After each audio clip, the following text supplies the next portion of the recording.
Pinnelli brothers రేపు పల్నాడు జిల్లా మాచర్ల కోర్టులో లొంగిపోనున్నారు. వెల్దుర్తి జంట హత్యల కేసులో పిన్నెల్లి సోదరులు నిందితులుగా ఉన్నారు. 2 వారాల్లోగా లొంగిపోవాలని సుప్రీంకోర్టు ఆదేశాలు జారీ చేసింది. సుప్రీంకోర్టు తీర్పుతో రేపు మాచర్ల కోర్టులో అన్నదమ్ములు లొంగిపోనున్నారు. వెల్దుర్తి జంట హత్యల కేసులో A6గా రామకృష్ణారెడ్డి, A7గా వెంకటరామరెడ్డి ఉన్నారు. రేపు కోర్టులో లొంగిపోతున్నట్లు పిన్నెల్లి రామకృష్ణారెడ్డి స్వయంగా ప్రకటించారు. తెలుగుదేశం నాయకులకు సంబంధించి వాళ్ళు కొట్టుకొని వాళ్ళు చంపుకుంటే దాంట్లో మనల్ని ఇన్వాల్వ్మెంట్ చేసి మన మీద కేసు పెట్టిన పరిస్థితి. అసలు ఇవన్నీ కూడా వాళ్ళు చేసే తప్పులన్నీ కూడా మన మీద పెట్టే కార్యక్రమం చేస్తా ఉన్నారు. అన్ని కూడా ఆధారాలతో సహా ప్రజల ముందు పెట్టే కార్యక్రమం చేస్తాను.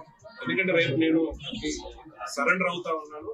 న్యాయపరంగా కూడా కోర్టు మీద నమ్మకం ఉంది. ఖచ్చితంగా మనం ఎక్కడ కూడా భయపడకుండా ఫైట్ చేసే కార్యక్రమం చేస్తా ఉన్నాం. ఎందుకంటే గడిచిన 20 సంవత్సరాల్లో ఎక్కడ కూడా మన పార్టీకి సంబంధించిన ఎవరు కూడా ఫ్యాక్షన్ హత్యల్లో మనం ప్రోత్సహించిన పరిస్థితి లేదు.